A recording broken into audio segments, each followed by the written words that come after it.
Assalamualaikum warahmatullahi wabarakatuh.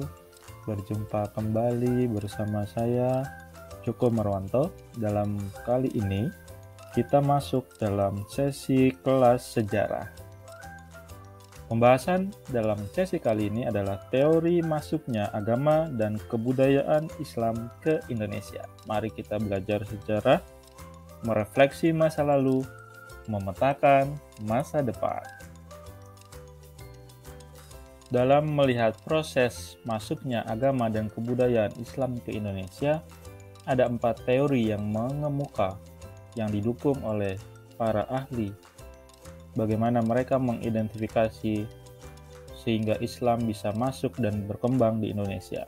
Yang pertama adalah teori Gujarat. Menurut teori ini, Islam masuk ke Indonesia sekitar abad ke-13, dibawa oleh para pedagang Islam dari Gujarat, India. Ada 2 bukti yang mendukung teori ini.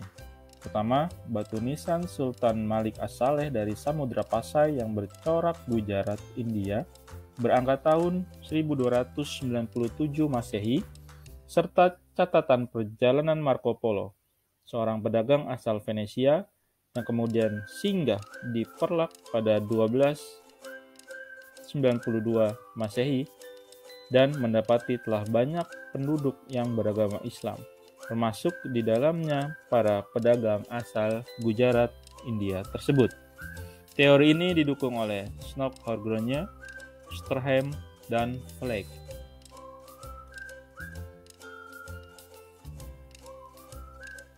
Teori yang kedua adalah teori Persia.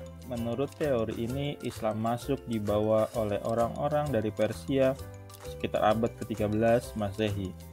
Bukti ini didukung dengan adanya upacara Tabot, yaitu upacara dalam rangka memperingati meninggalnya Husain bin Ali, cucu Nabi Muhammad SAW. Upacara ini diperingati di Bengkulu dengan nama upacara Tabot, sementara di Sumatera Barat disebut sebagai upacara Tabui, diperingati setiap 10 Muharram atau 1 Asyura. Selain itu, dalam teori Persia ini, ada pula kesamaan antara ajaran Sufi yang dianut oleh Syekh Siti Jenar dan Sufi Iran beraliran Al-Halaj. Teori ini didukung oleh Hussein Jaya di Ningrat. Selanjutnya, yang perlu diketahui dalam upacara Tabot atau Tabui yang berkembang di Bengkulu dan Padang atau Sumatera Barat ini, awalnya upacara Tabot digunakan oleh orang-orang Syiah untuk mengenang gugurnya Husain bin Ali. Tapi kemudian, sejak orang-orang Sipai lepas dari pengaruh ajaran Syiah, upacara ini dilakukan hanya sebagai pemenuhan wasiat leluhur mereka dan sebagai simbol persatuan bahwasanya peristiwa di Karbala saat itu jangan sampai terjadi lagi di era-era sekarang. Yang ketiga adalah teori Mekah. Menurut teori ini, pengaruh Islam sudah masuk ke Indonesia sejak abad ke-7 Masehi, dibawa langsung oleh para pedagang Arab. Yang membuktikan adalah adanya pemukiman Islam di Baros, pantai barat Sumatera, sejak tahun 674 Masehi. Teori ini sekaligus menyanggah dari teori Gujarat. Teori ini meyakini bahwa Islam yang berkembang di Samudra Pasai menganut mazhab Syafi'i, mazhab besar di Mesir dan Mekah pada masa itu. Sedangkan Gujarat menganut mazhab Hanafi. Selain itu, Sultan-Sultan Pasai menggunakan gelar Al-Malik yang lazim dipakai di Mesir kala itu. Selanjutnya, ada pula batu nisan makam Fatimah binti Maimun di Leran, Gresik, berangkat tahun 1082 Masehi. Ditemukan pula sejumlah makam Islam di Trowulan, Mojokerto. Teori ini didukung oleh Buya Hamka dan Jesse van Leur.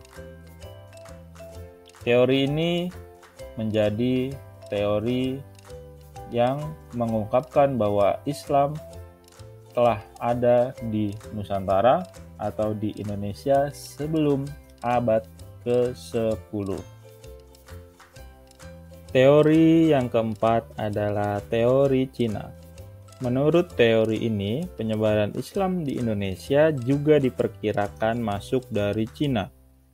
Ajaran Islam berkembang di Cina sejak pada masa dinasti Tang 618 hingga 905 Masehi. Dibawa oleh para panglima Muslim dari kekhalifahan di Madinah semasa era Khalifah Utsman bin Affan, yakni Sa'ad bin Abi Waqqas. Konon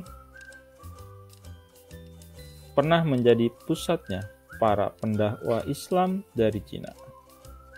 Berli dalam bukunya Islam in China menyebut relasi pertama antara orang-orang Islam dari Arab dengan bangsa Cina terjadi pada tahun 713 Masehi.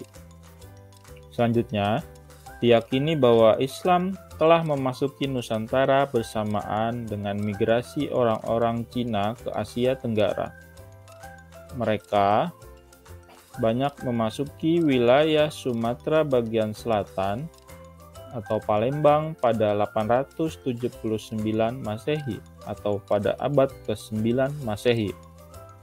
Bukti lain adalah banyaknya para pendakwa Islam keturunan Cina yang punya pengaruh besar di Kesultanan Demak, yaitu kerajaan Islam pertama di Jawa.